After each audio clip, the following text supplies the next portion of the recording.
recorded at Get a Grip Studios in Toronto, Canada. Get a Grip Management production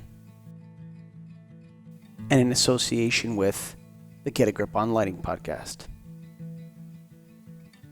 Presented by the National Association of Innovative Lighting Distributors, the National Lighting Bureau, the Illuminating Engineering Society, and of course, the International Dark Sky Association.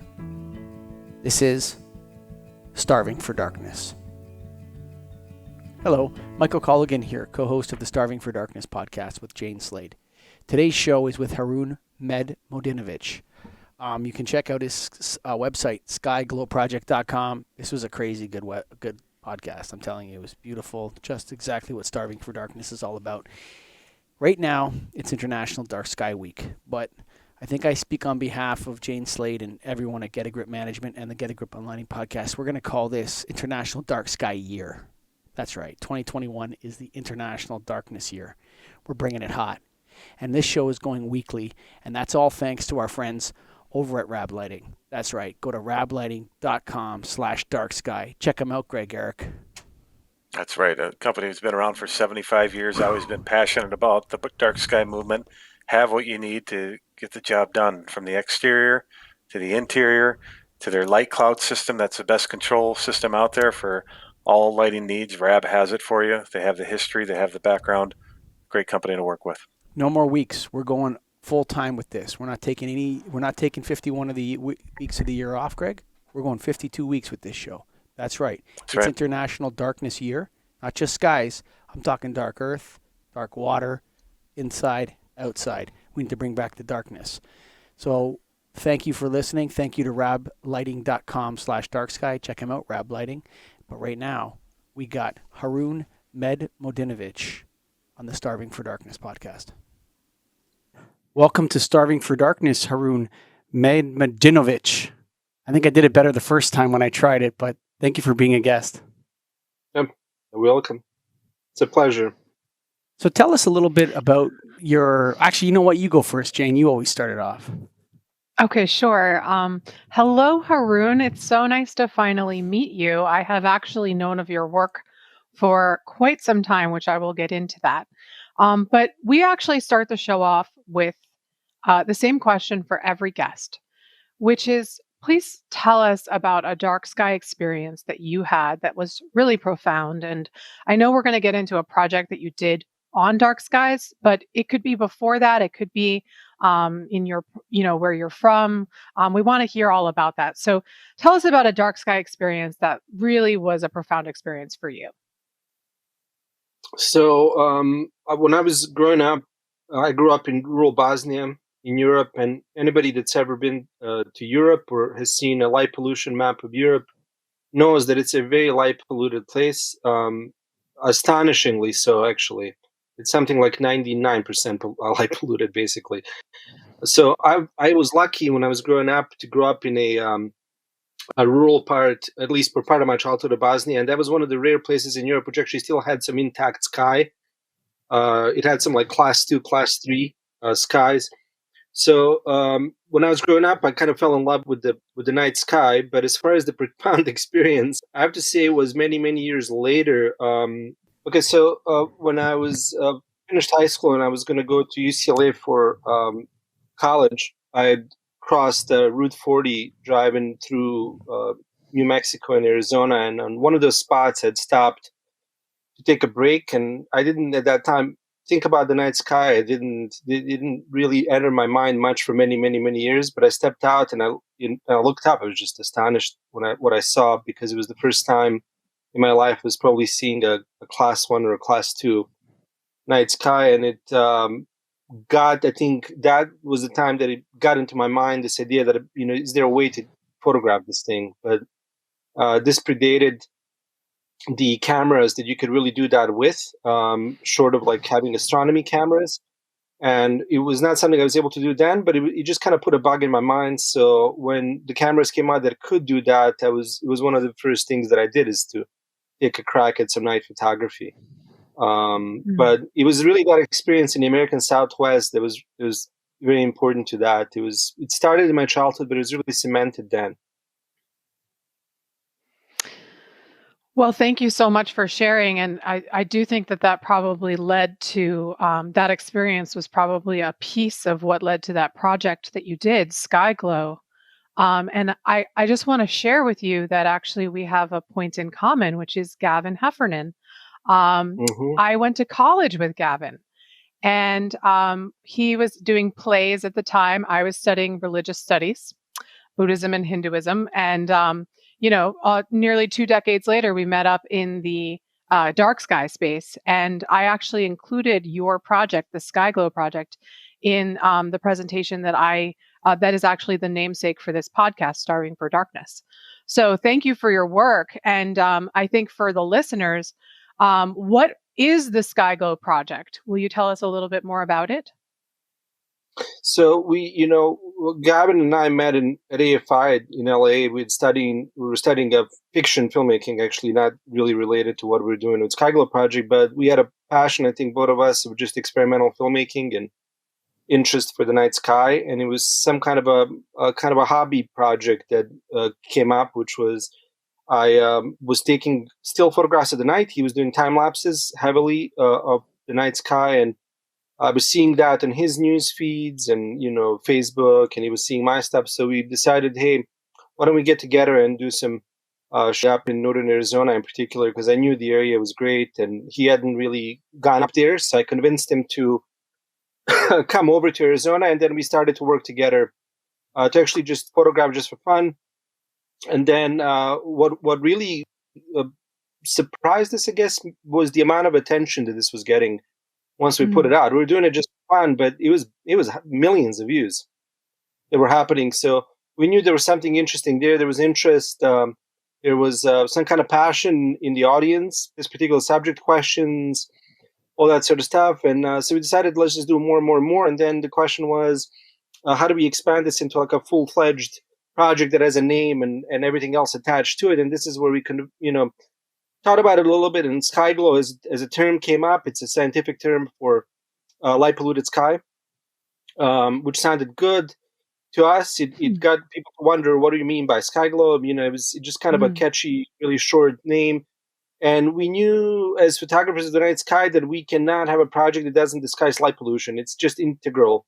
So that's why I always say whoever does astrophotography, and this is kind of a hack astrophotography. I think astronomers may take an issue with us calling ourselves astrophotographers. There's a scientific form of photography called astrophotography, which needs to be respected. It's different than what we do. So I just jokingly say we do hack astrophotography, which is we do it for fun, we do it for aesthetics, not for scientific purposes.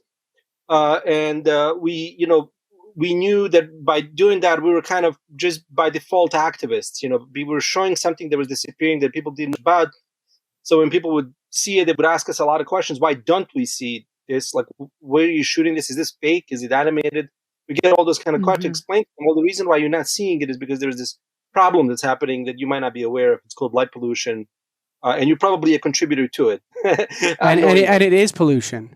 It is pollution. It is. Yeah. It is. And the thing that isn't discussed much about it is the impact that it has on our body and everything around us, because we just didn't even know about it till a lot of these studies started to come out very recently, actually. I want to ask you a little bit. Your name, Mehmedinovic. So you're from Bosnia. Are you an American citizen now? I am now, yeah. Yeah, we left Bosnia, my whole family, many, many years ago when I was a child, actually. How old were you when you left? I think I was 12. What year was that? I left. It was 1995. That's a pretty rough time to be in that part of the world. Yeah, we had to endure 4 years of disaster, that unfolded in Balkans, and some people that got lucky, they got out early. We decided to stay, and that was a big mistake in hindsight. But it was, at the same time, I walked out, without dying, which was what happened to a lot of people in that. So, whatever that doesn't kill you, make you stronger, I guess. I think my experience at war in Balkans did influence a lot of things that I do. So it's in fact influenced everything. Really, it kind of colors everything in your life from that point on, and you really consider some questions like, what makes life worth living. And I think for me, in many ways, is to be out in nature and to do projects through nature, and I find that to be very important. And we live at a time where a lot of these things are disappearing, and we're a generation or two away from not having many of these things, them being science fiction at that point. Unfortunately, that is the case with the night sky as well, which is one of those things which a person growing up 20, 30, 40 years from now, they may never see it in their life again, ever. Well, I'm Canadian, so Canada is basically most of it is a dark sky place. Which is a rarity for a developed country, yes. Well, Canada is enormous, right? So right. When you talk about Canada, you can think of like Canada kind of like Chile is on Arizona. Mm-hmm. Canada is kind of really is like a belt along the top of the United States, and the rest of Canada is largely there's nobody living there. Right. There it's not a lot of, put it this way, there's not a lot of electric lights. Let's put it that way. No. When you start going north. And in fact, most of Ontario has no roads. So most of the province I live in doesn't have roads. More of it has no roads than has roads. So you can get the dark sky in Canada, but tell me a little bit about, what that time in your life and how that granted you perspective and how that dovetails into looking and being awestruck by the skies. Well, I mean, like our war experience was one of being stuck indoors, for a long time, or being stuck in a city for a long time. Sarajevo at that time was under siege for over 1,000 days, which is longer than Stalingrad. So it means really, I was in a situation that was my sort of version of a nightmare situation, which is where you're not able to really go out and be in nature, which is the way I grew up. And I link nature, experience of nature, and night sky being one of those experiences is an experience of freedom, is an important one. So in other words, what the war did for me is it got me to really think, where do I want to spend my life and what it is that I want to spend time doing. So it's got me to, instead of sort of stumble upon out in beautiful places, is to seek those beautiful places out. That is the big factor of the war. And having gone through that, my sort of conclusion was, as a kid, and I still think of that, is never to be stuck in a place again, right? Is to always be out on the move and out in nature as much as I can, and to do projects which can educate and can, if possible, help people to understand the value of having nature. And I think there's a unifying value to nature. So what's interesting, so I lived in Belfast, Northern Ireland for a year between 98 and 99. And a lot of people my age, I ran into a lot of people. And what's interesting about Belfast, Northern Ireland is that the people that are in conflict with each other are ethnically the same people. Mm-hmm. There's no racial difference between them. They're just different religions. Okay. And they're both Christian religions. They're just different Christian sects, and there's a sectarian violence. And I would say to them things like, they would say ridiculous things to me, like, are you British Canadian or French Canadian? Like, that's a ridiculous thing to say. Like, nobody ever says that in Canada. There's no British Canadian. That's not a thing. Okay. Like, that doesn't exist. And I would be asked these types of questions, and the only response I could give to them that made sense is that you need to get the hell out of Northern Ireland for a little while and, get into nature. And how, once you see a sky like that, or once you're in nature, a lot of the differences kind of dissolve in the awe of the universe. And I think our world has lost that, Harun. Would you share that view? Well, yeah, I think what's fundamental to human beings is, and I think it's a meditative experience, is to be able to go and take walks in nature, to be able to coexist with nature. That is a really, it's just, when you look at human history, we have spent all our really existence living in wild places. So our whole being is wired to take these places in. And in fact, when they did studies of brain scans of people that sit in a room versus be in nature, your literally brain is at 10% activity when you're sitting in a room somewhere, because it's not being engaged by sensual experiences. Like you're literally not training parts of your brain or interacting with parts of your brain that respond to places like nature. So in other words, you could say that it's sort of like water and food for us in many ways from a mental health standpoint, in order to be able to be in these places. And what we've done is we've both sapped people of that experience, which contributes to things like depression and many other issues that we're facing. It's not the only reason, of course, but it's one of the contributors. And then secondly, as far as the night sky, just speaking specifically about the night sky here, experience of a pure class 1 sort of class 2 night sky is one of being given a perspective and a bit of an epiphany as a human being about your place in the universe as well. That is the other big factor here, which that you gain a perspective that you're a tiny little thing. This thing is so much bigger. It's so much bigger than where we are. And that, I think, is an underrated sort of part of the experience of the wild, is that it's actually the experience of the sublime. And there is no sublime that you can experience stronger than the outer space. Amen. It just simply is what it is. So that, there was once a guy that told me he was in Bolivia and they were out in the salt flats, and at night, he wasn't even thinking about the night when he went over there. He wanted to go and see the salt flats. But when the night came and they were camping out there, he realized that there's stars below him and above him because they're so reflective, that he was just overwhelmed. He was like, I felt like I was floating in space, and it really changed me. Like that turned out to be my memorable moment of that experience of going to beautiful places in South America. But he said that was the most important singular moment. And I can understand that because it really gets you to think, because it's not just that sort of experience of, wow, it's just me. It's a tiny person floating in outer space. But it's also these questions of, what's out there. And humans have always known this, Harun. Humans have always known this. It's not like modern science has delivered us the vastness of the universe. Humans that's why we sent burnt lamb smoke up to heaven, because of the stars. It's not because we knew the vastness of the universe primordially, not because of science. No, that's the thing that I always kind of laugh when I talk to my astronomy friends. They're really afraid to admit that there's a spiritual component to seeing the night sky. They always say, I don't want to talk about that because I feel like my friends are going to make fun of me.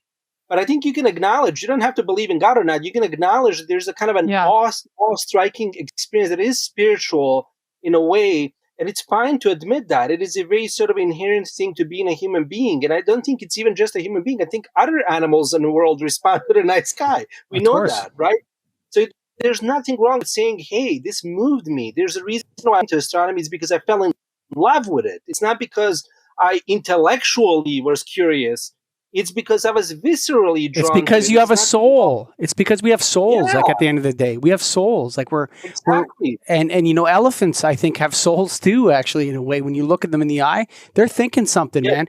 And so there's something there's a relationship, like, and I've said this before on the show and the other show, so people don't think I'm being repetitive, but there's a reason why, like, the Sphinx looks at the constellation Leo while the Great Pyramid of Giza is pointed at the center star of Orion's belt. Like, that's not an accident, man. These things are pan-religious and beyond culture. They are deep in us, and sublime is the right word. 100%. 100%. Yeah. So I think without having that experience, but I think especially without having that experience as a child, I think we're really sapped of an element of imagination, which is very important. And you can actually see that. And if you've ever heard Neil deGrasse Tyson in particular talk about how he got to astronomy, it was actually a really interesting story. His family, he was living in inner city, New York City. He didn't get access to the beautiful night skies of the Southwest. He had never gone out to see that. What happened was his parents took him to Hayden Planetarium. He saw basically a fake star show, a planetarium show, and that's what got him to fall in love with the stars. So think about that for a second. Like, he usually didn't even get to see the real night sky till I believe he was late teens, early 20s. That's unbelievable. Like, he had already wanted to do astronomy, but he had never gotten a chance to see the night sky. It's crazy. to me, but it tells you how important that is. And without having that as a child, it removes a lot of the, I think, sort of triggers of curiosity and imagination. And I think it sort of then snowballs into all these other negative things. Harun, I think it's really interesting how you talk about how your past and growing up in Bosnia and that terrible experience that you experienced and survived as a human, and how nature was also this access to a sense of freedom for you. And I was watching one of your, and I will say also that I went to Sarajevo in 2018. And I was driving around the region, and um, it is palpable still, the history there. It's the history that took place there in the 90s. You can feel it still. And so I heard you say in your interview that you felt very energetically tied to Arizona.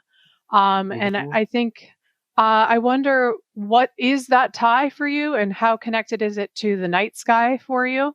And just talk about that sense of freedom that you feel that, in juxtaposition, we know that 8 out of 10 school children don't have access to the night sky in North America. So I just want to hear your feeling about the night sky's relationship to why you felt connected to Arizona to settle.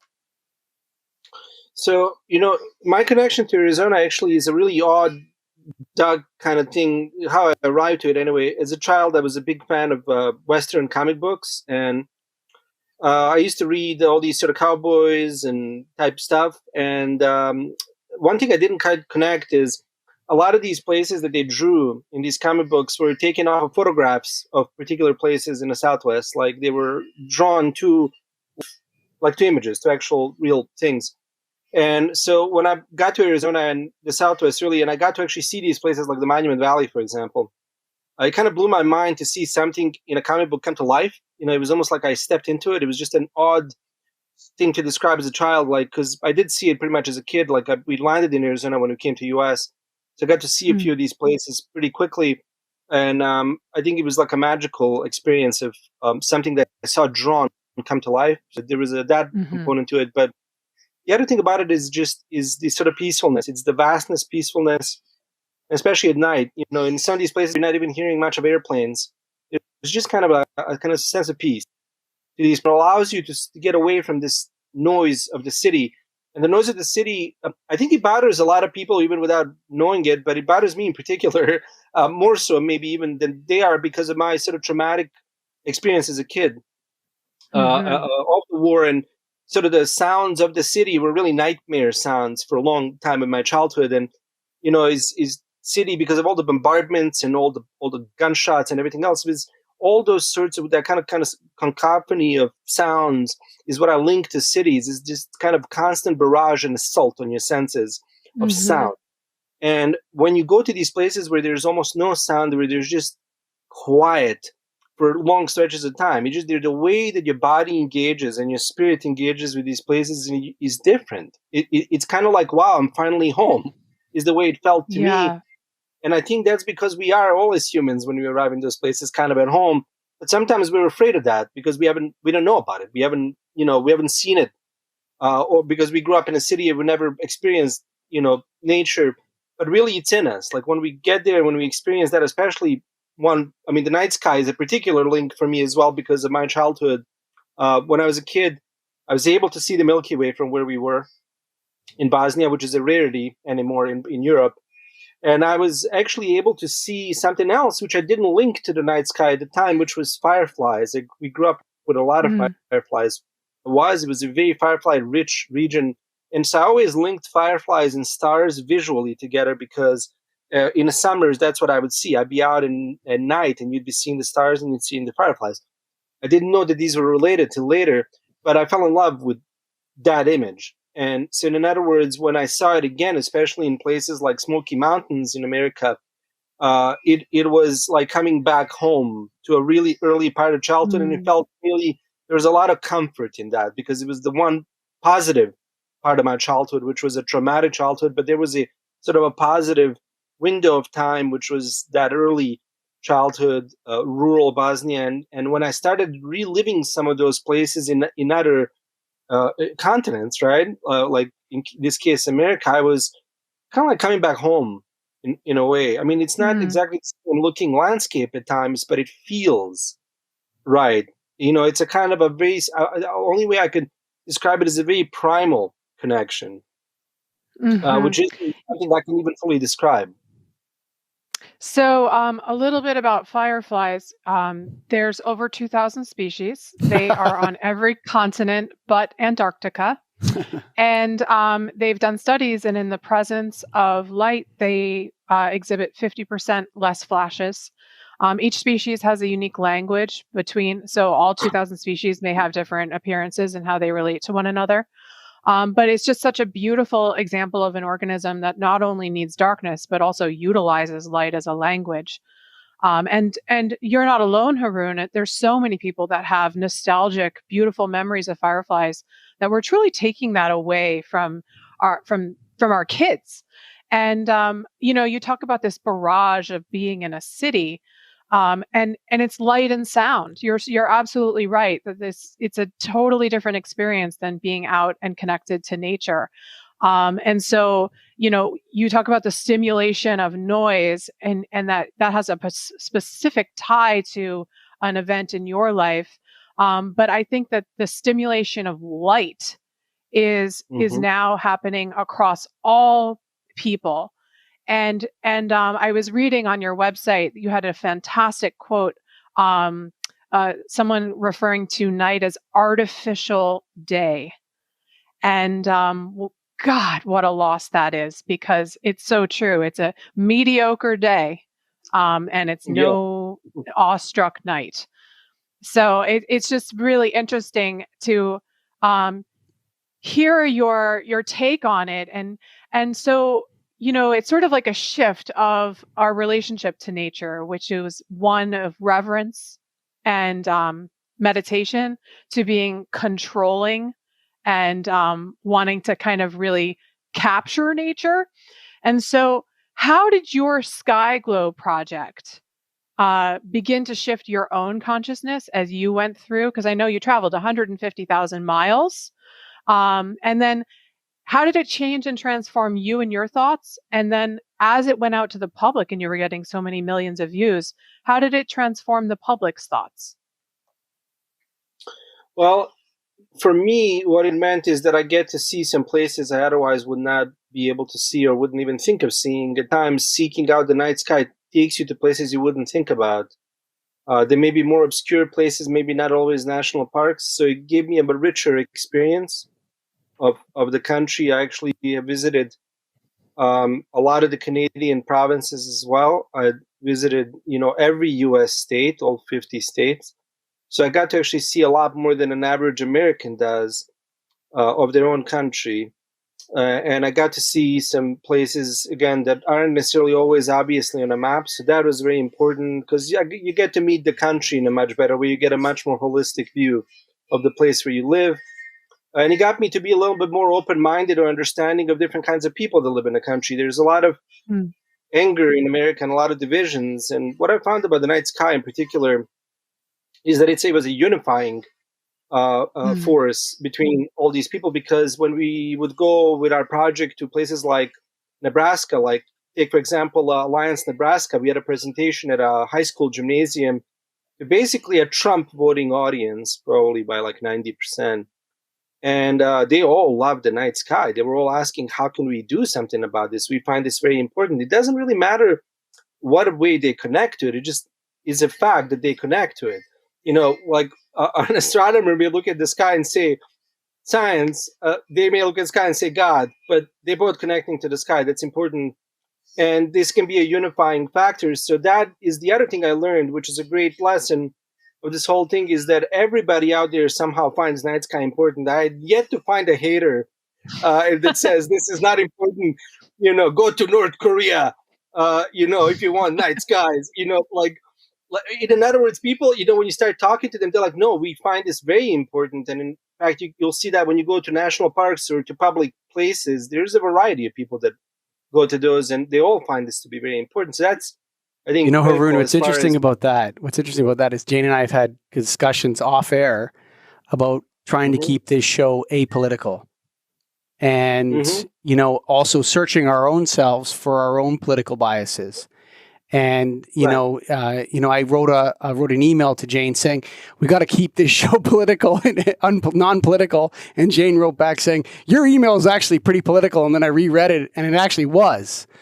So, these default emotions and positions that we have just get wiped away by the sound of silence and the awe of a beautiful starlit sky. And I think everyone can rally around that. It's almost like you had said earlier in the show, I mean, Jane, there's another name for this show. It could be the Starving for Silence podcast in a way too. Yeah, totally. Like it's almost, they're almost synonyms to one another because they always come together. If you see a beautiful, dark, rich night sky, it's probably 99% it's going to be super quiet. There's not going to be trucks going down a highway that you can hear or whatever, what have you, right? So they're almost interchangeable in a way. But yeah, this is the movement that we call it. The movement is what we call it. Like this quest for darkness is beyond politics. It's primordial and it's above everything that we're dealing with on a daily basis in Canada, the United States, or the European Union, or wherever. It's beyond it, quite frankly. Yeah, no, it is. Yeah. So Harun, I hope I did. I didn't catch what you said there. Well, I said I hope I answered your question, though. I don't know if I did, but yeah. Well, yes, you did, and I'm sure there's infinite more questions. The other thing, I guess, just to follow up a little bit on it, you asked what did putting these images out to the public mean? Yes. Yeah. Okay, that's a good one. I find that when we started, which was now about 8 years ago, it's almost like a decade, really. Back then, discussion of light pollution, curiosity about it, and all that sort of stuff, and now are very different. I find now a lot more people know about it. That's more great. People, and they're a lot more present in the general discussion. And it's now actually a matter of policy national parks, which it really wasn't back then. Things have changed for the positive in a way that most parks now are protected. They've taken pictures and are actually selling the night sky as a component and have gotten feedback on that, which is, I believe, that about 35% of the visitors come for the night sky. That's important because those people are going to go back and educate others, and more people will then come that can afford to come and able to. And that is a very important sort of a wheel that's begun to spin, which really wasn't spinning much when we started. And you know what? On top of that, so Jane and I are both from different sections of the lighting industry. Okay, so Jane's a lighting designer. I own a lighting contracting. I'm not quite a designer, just so you know. Something. I'm sure some designers will take up with that, but so I'm somewhere over there. She's somewhere over there. I'm on the other end. Yeah. But you know what's interesting? I think that I see the paradigm shifting, and what I see it shifting to is the lighting industry actually starting to sell darkness. Like darkness will become a commodity that the lighting industry can deliver, which is valuable to people. I think that's an interesting paradigm to think about because no one has ever talked about that until I started talking about it with Jane and I started discussing this on this podcast, that darkness has value. That value is real. It's tangible and people know it when they get it. And right now they don't know what they're missing, but when they get it, they know it. And so I think that to an extension to what you're saying, that the lighting industry can actually sell darkness, not just to national parks, but also neighborhoods, suburban neighborhoods, perhaps even, downtown areas of metropolitan areas and urban areas. Who knows? Maybe there'll be levels and application-based stuff, but we can get darkness to people. It's something we can deliver, and we don't have to go to Mars, and we don't have to go to space to do it. We can stay right here with our feet on the earth, and we can contemplate the universe. So I think there's hope. I disagree with you that it's going to disappear because this show is committed to making it not disappear. And the final point to that, Harun, that I'm saying is that we have all the technology. There is no shortage of technology, understanding, knowledge, engineering. It's just a matter of deployment at this point. It's not a matter of anything else. Technology is there, engineering is there, knowledge is there. All we need is the demand from the consumers. That's it. And this thing will happen. Yeah, I mean, I do think there's a big potential of a certain shift eventually, which will go into the positive. I think we're seeing a little bit of that, in particular with these big reserves being created around. There's one in Canada, which is Mont Magentic up in Quebec. There's now one in Idaho. There will be one, I think, if we're lucky, here there will be one that's almost the size of the entire state of Utah, which is the Colorado Plateau Dark Side Cooperative. Which means that there'll be sections, hopefully they'll be protected forever, because it's going to be codified in law, and that's important. It started in Flagstaff, but now it's really spread. It started in Flagstaff in 50s, and then there hadn't been a place like Flagstaff for decades after that. It was the unique city which had lighting ordinance which was proper, not like a little bit positive, but a great lighting ordinance for decades. Now that's spreading, and that's actually given me some hope, because it's whether people are aware or not of this issue, that'll still hold, right? And the other thing is, this is just sort of my sales pitch on this whole lighting issue, which is, let's say that you don't care about the spiritual side of it, meaning seeing the night sky. Do you care about your money? It'll save you money. We know that, right? Like if you use light more sparingly, if you use it smartly, if you use LEDs that are proper LEDs, if you use wattage bulbs, it is going to actually save you money. Do you want to save money? You can do that. You don't have to care for the night sky. You can still be a pro doing better lighting. And the other thing is, how much does one care about their health? Do you want your health better? You want to be able to sleep better? Do you want to be able to have your melatonin be produced properly, your body clock regulated? Do you want to not pay more money and deal with more bills because you get different diseases which are contributed to by light pollution? Do you care about that? Well, you then want to maybe control light. You don't have to always care about the night sky to care about light management. To your point in terms of selling this idea of darkness, which is hard to our, iPhone or Android addicted audience, myself included. There's actually an author, Mark Jewell. He wrote this book called Selling Energy. And his main point actually is that you cannot sell the idea of money savings, because quite frankly, it is so boring, especially to Americans, that once you start saying, oh, you're going to save 30% with this new LED, your audience is glazed over in boredom. And I think the ticket is actually much more going to be selling the idea of the health benefits of darkness. Because I don't think, and the other side of that is that I'm still really upset and mad about this whole energy efficiency thing, because it's exactly how we got here. We sold energy efficient lighting for a decade, and we basically created an entirely new environmental problem with light pollution. So the energy efficiency thing is a slippery slope, because I think unless people know the power and ability of one single LED to cause harm, that it's just too easy to sell something brighter and get yourself back in that hole. Now, I think, in meeting you here on this podcast and seeing your work, that you have worked on this Sky Glow project, which seems like a very organic transformation of how that came into your life. And now I see you're actually pairing up with Hollywood. You co-produced Ice on Fire with Leonardo DiCaprio. So what has it been like pairing up with Hollywood for your environmental projects? Can you talk a little bit about that?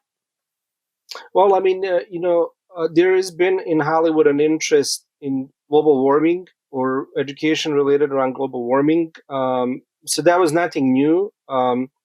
What as far as Ice and Fire goes, this was a project that was born really out of a theory that came out about 10 years ago, which at the time was curious to a lot of people. It was the gun class rate theory. I don't know if you're familiar with it, but it's this idea that if we have a fast melt of the permafrost in particular, there'll be methane, which exists in permafrost. We know it, it's a lot of it. As well in the Arctic, it'll be released so quickly that the Earth won't be able to mitigate it, and we'll have basically an extinction level event, which actually is much, much worse than any big asteroid, turns out, because the asteroid is just a matter of debris and rock and atmosphere and settling. Methane would actually cook the planet straight up. And it would be something one cannot escape. There would be no underground bunker to deal with the methane situation. It would just be too vast and too complicated to mitigate, and it would be basically the end of all life but single-cell organisms, depending on how bad it would get. So that theory, when it came out, got a lot of people wondering, is this possible? We've found out now there's some truth to it and some falsities to this idea, to this theory. It doesn't quite hold true, but nonetheless they wanted to do a movie that talks about that, and it was something that DiCaprio's company was spearheading, and they liked what I did in specifically in Skyglow, really, which was nature processes done through time lapse. So they liked that, and that's how I got this gig to work on this set of film. But what was nice about it was, for me anyway, is it took me to more places I haven't been, especially out in the Arctic, and you get those environments, and they're really not for humans. And often humans that survive there, a special breed of humans.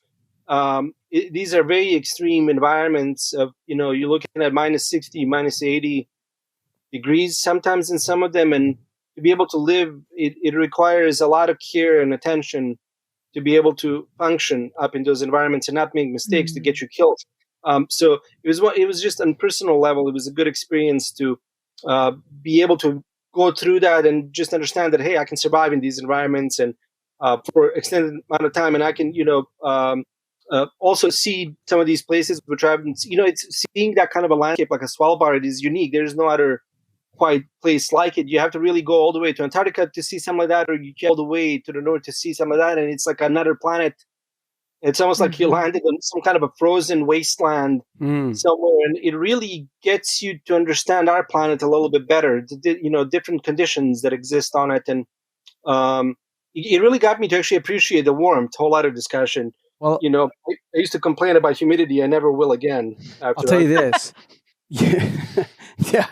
Well, methane is an interesting thing because there's a lot of information coming out about methane right now. And, everyone hears about this many, 200 and whatever micrograms of CO2, whatever the number is or whatever. But methane is a far more potent greenhouse gas, way more potent, and has a significantly lower half-life than CO2. And so if we can get rid of the methane, it should probably go like methane first, then CO2. It's really like people have their minds in the wrong place. Like CO2 is a much harder dragon to slay. Methane's a lot easier to take care of. It's a matter of maintenance of oil wells and pipelines. Methane is valuable as a commodity. You can sell it. It's got to do with cows and a couple other areas. But if we got rid of the methane, we'd solve a huge chunk of the climate change problem. So methane's a solvable problem. Light pollution's a solvable problem.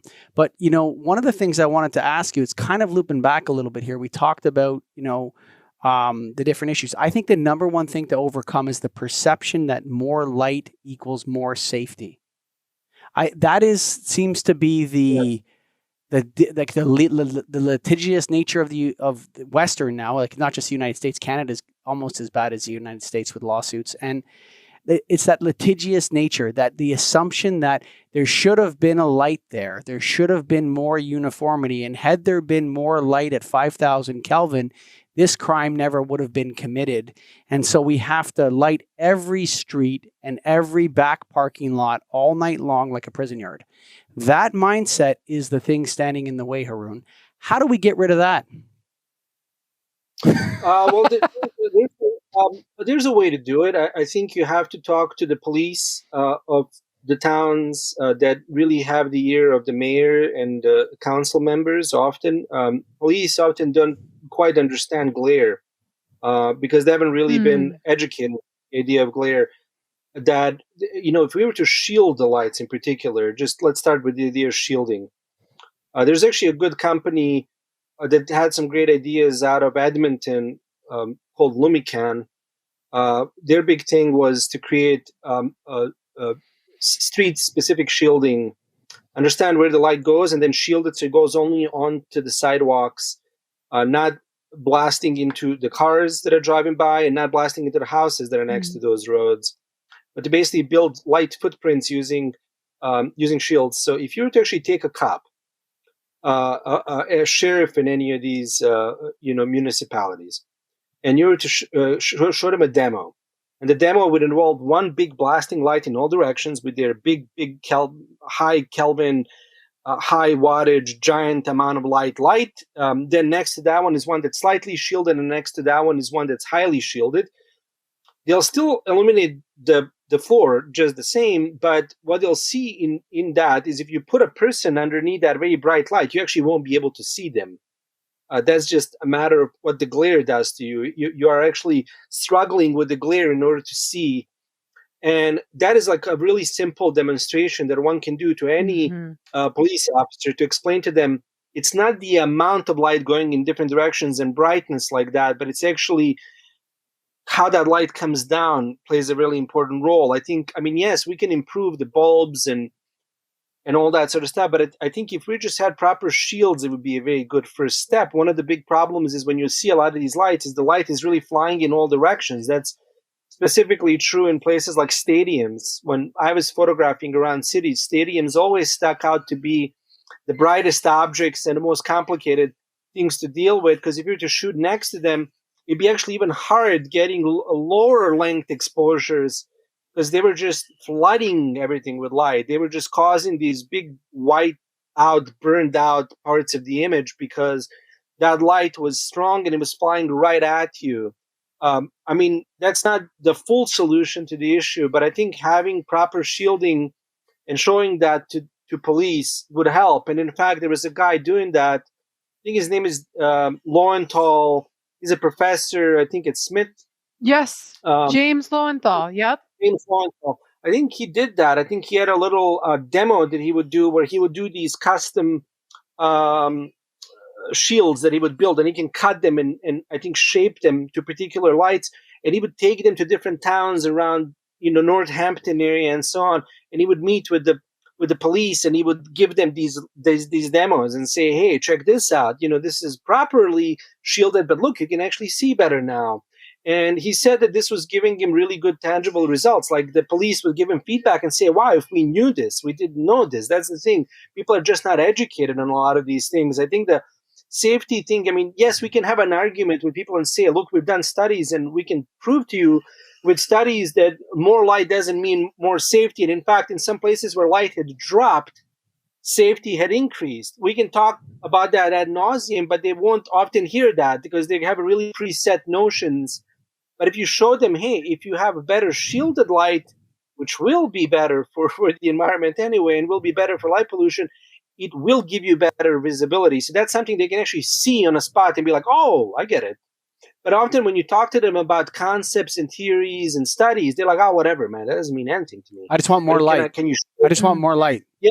More light, the Exactly. better. It's interesting, and the concept of controllability now. We have so much ability. We have such an advanced ability to control these light sources now that it's almost willful negligence. That's almost where it's at. If you don't specify, like for example, if there's an emergency in the neighborhood, there's absolutely no reason why a police can't call a 911 operator and say, hey, can you turn up the lights in this neighborhood and change the Kelvin temperature to 5,000 K? That is totally doable. Like there's absolutely no reason why that's not doable. It's 100%. All the technology is there. There's no reason for that whatsoever at all to not have that functionality being specified and built in by municipalities. It's willful negligence. It's irresponsible. Well, excuse me. It's willful negligence by some and complete ignorance by others. And so the purpose of this show and our social media strategy is to take this to the people, take it to the individuals on TikTok and Instagram and Twitter and Facebook, and spread the message. Harun's going to have little clips of you speaking and showing your work on these social medias. So we're going to blast them. And what we want the top of the industry coming down and making lighting ordinances and creating light fixtures like Lumican, Lumican will send you the invoice after, don't worry, for this little spot that Harun gave you here. But just went on their website right now. Yeah, they got wonderful fixtures there. And then what we're trying to do with Jane and I is trying to build that momentum up from the bottom so that young people know what light trespass means. Young people know that light pollution is pollution. It's not a metaphor. It's not a synonym. It is pollution. And that's what we're trying to accomplish, Harun. Harun, I think you actually came up with a fantastic idea, which is that if the number one problem is that the conception that more light is safer, which is sometimes true, but not always true, then, if we can actually pair up with police enforcement to say, we need to start educating about what makes good visibility, because that's really what police want. They want more visibility. They don't want more light. And so if we were to properly create a campaign that engaged police enforcement so that we could actually start to say, look, if the police are happy, then you can rest assured that you will be seen should that need arise.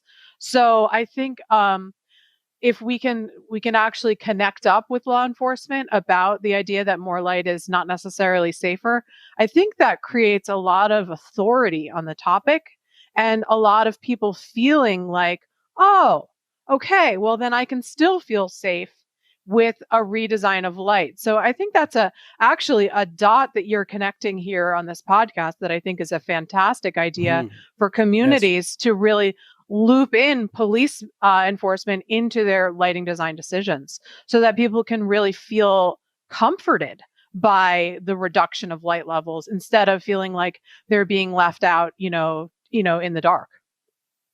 So that's a great idea. When somebody asked me once what would be the most important thing to do to try to deal with the issue, I said it's really police education. Like I would love, for example, to have some kind of a traveling light setup, which I can take to these places. You can literally drive it up to the police and then demo through the entire country. If you could do that kind of a 18-wheeler or whatever that setup would be, that would be one of the best things you could do for light pollution. Because if all these police officers saw it and they went to their mayor and said, dude, let's change this now. This thing is great. We love this. That would make a big difference, especially because we're now really entering this major retrofitting period, which will last for a while. So there's a lot of decision made in a lot of places on what our next lighting is going to be. Los Angeles made some real poor choices, for example. Sure. And one of the reasons why I think they made them, and somebody can correct me on this, is because I don't think police was involved with that as much as they should have in this way. No, I'll correct you on that. The reason why those decisions were made was because the lighting industry became completely obsessed with lumens per watt. Would you agree with that, Jane, as well?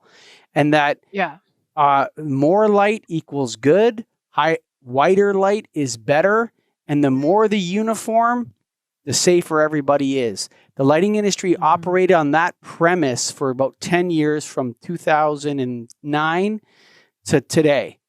And that is now starting to change, that premise that more light is better, whiter light is better, and the most uniformity you can possibly achieve equals safer. That was it was an assumption, and then they were paid for by the hydro bills, the electricity bills of the people of Los Angeles. So the people of Los Angeles pay their hydro electricity bills paid for about 50% of it. And quite frankly, there's a couple municipalities up here in Toronto that paid the same price. It's a disaster. It's a dark sky disaster. A lot of the fixtures are burned out. There's no replaceable components. None of the paybacks materialized. And the lighting industry is hiding from this. And I keep saying to them all the time, whenever I interview them, don't hide. This is the single greatest revenue driver we have for the next 20 years. Let's get it right and do the dark sky thing, the darkness thing right. Let's get these light fixtures up that are good, that are shielded, that are the right Kelvin temperature, that are controlled, and let's get this thing done. There's no reason to hide, and the lighting industry is hiding, Jane. I don't know if you feel the same way. They're kind of hiding from it, like, ooh, we kind of screwed up there. Let's hope nobody notices. There's a lot of that out there. I don't know if you agree with me. Yeah. Well, I don't know if I can say that they're hiding so much as I think it was an easy decision to go that route because we are just moths attracted to the brighter flame, and we were selling brightness for a decade there. And now I think people are coming to. I think that one of the where the hiding may come into place, where I see it, is that for people in the lighting industry, their tool is light. So that's what they're using over and over. And they're missing the tool of darkness because that's not a thing. It's actually the absence of a thing. And I think it's much harder to bring that in to your routine, and that we need to come up with ways to design that into designs. So I think it's a force of bad habit is really where we're at now, is that there's an awakening, but it's just not happening at what I think quickly enough, because I just want the lights to be out at night for all of us. Boycott light nightly is my hashtag. So share it around because we really, really absolutely need to get control of this. Harun, I just thank you so much for your work that you put into this project. I love that this came into your purview so organically, so naturally, just by almost starting by stopping off on the side of the road and being awestruck, and then, partnering up with Gavin and starting to photograph the night sky. I guess I'll just leave you with a question, which I'd love to hear, but what's on the radar? You're so environmentally focused. So what's on the radar for you? And what do you hope happens in the dark sky movement? So, I would like to actually take Skyglow and make it into a few other forms. We have an enormous amount of footage, so hopefully make a feature-length doc out of it, and maybe an IMAX movie out of it, which it seems to be a pretty good IMAX fit anyway. They always like an interesting issue and interesting visuals. This goes well. Some kind of a problem, that's posed. So this is a good one for them, and something that maybe would be good for planetariums. At times, planetariums do good work, but they don't necessarily have light pollution education built into it. So it'd be good to have a little piece there as well. It's obviously, important. A lot of people do learn about these issues in those places. They learn about the night sky, having never seen it in a planetarium. So hopefully we can get some funding, to wrap this project up after 10 years and, put it in those forums. And outside of that, just to see, where we're going to be after COVID, because this is impacting our industry pretty radically. And by our industry, I mean people that are making nature docs that involve travel.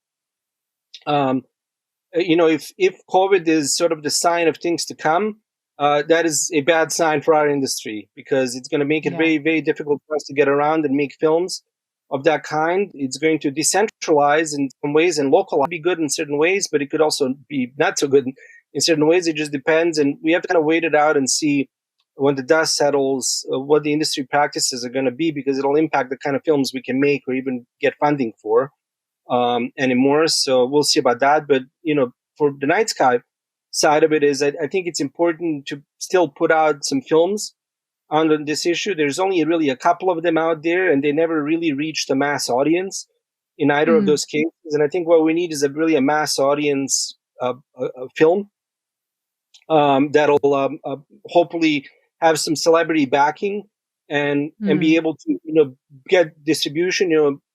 What I'd like to do is really put a movie out in drive-in theaters, which I think is a great spot as well for a night sky kind of a movie, because you can get to see sort of, if you can imagine visually, sort of the night sky, pristine night sky. It's almost like a window of what it could be when you see it out into this sort of light polluted city sky. So it could be very sort of a striking visual in and of itself. And of course, get it out on TV and get a movie going. I think it'd be important, and one that includes a lot of the elements we're talking about here, because it's going to be one thing people can sort of share and take in an hour and a half and show others, that'll do a lot more work than any 1,000 presentations could that I go and do, or whatever it is. It's just mass media is really critical, and I think that's what what we need to do. So, the medium is the message. Harun Mehmedinovic, where can people find your work? So if you go to our site, which is skyglowproject.com, you can see some of our videos, images, other things on this website. It's an ever-evolving website, so every time you come back, there'll be some other stuff on it. And hopefully soon you'll get to see us maybe in theaters, if they ever get restored, if we get this movie done. And we'll see. But you can find all the info there going forward. So, well, Jane, there's a lot of uncertainty right now, but the certainty is that the stars are there. We just can't see them. So hopefully this movement will push forward and deliver results over the years. Harun, thank you for being a guest on the show. We really appreciate it. Sorry for the technical difficulties we had, but it's been my pleasure, my friend. Thank you. Mine too. Thanks for having me. So I just called it. It's International Dark Sky Year, and forever moving forward. It's just International Dark Sky everything all the time. We're going to do this thing. We're going to do it hot. That's right. Get a grip on lighting style. But this is Starving for Darkness, or what you just listened to is Starving for Darkness. And guess what? You got to go to starvingfordarkness.com. And all of that is thanks to our friends over at rablighting.com. That's right, Rab Lighting, RABLIGHTING.com/slice dark sky. Check them out. Greg Eric, Harun Mehmedinovic. I know you haven't listened to it yet, but that's a good show, brother. And we have our friends at Rab Lighting to thank for it. Yeah, it's an awesome sponsor, someone to help us along with this movement to get it going, the right company for it, because they have the product that you need to make the darkness happen when it needs to happen. They've got the best exterior fixtures. They have all fixtures and the best lighting control system to package it all together to do what you need the lighting to do when you need it to do it. Light cloud, brother. I mean, come on. How many times have we talked about, lighting controls? We're not sure if it's the interior. People are gonna. It makes so much sense in the exterior. Like they're just, maybe some plaza somewhere it doesn't make sense for them. But I'm talking municipalities, roadways. Come on, man. You got to get a handle of control of those light fixtures. Why not? It's just so obvious to me, Greg. And why not light cloud? So go to rablighting.com/dark sky, big slash it in there and go dark sky with it. And you know what? I really want to thank Harun Mehmedinovic. What a gentleman. What a great guy, man. Greg, you got to listen to this show. SkyGlowProject.com. The man's speaking from his heart. I've never met someone so deeply rooted and knowing what this whole movement's about. And that's Harun Mehmedinovic of SkyGlowProject.com. So, of course, check out StarvingForDarkness.com because, you don't even know you're hungry, brother. You don't even know it yet. Figure it out. Start visiting some dark sky parks. Hopefully you can with all these lockdowns and all that right now. But we're so thankful to Rab Lighting for jumping on board with us. And finally, Greg, there ain't no weeks. We're going 52 weeks. This is the International Darkness Year, headed by Starving for Darkness. Thanks for listening.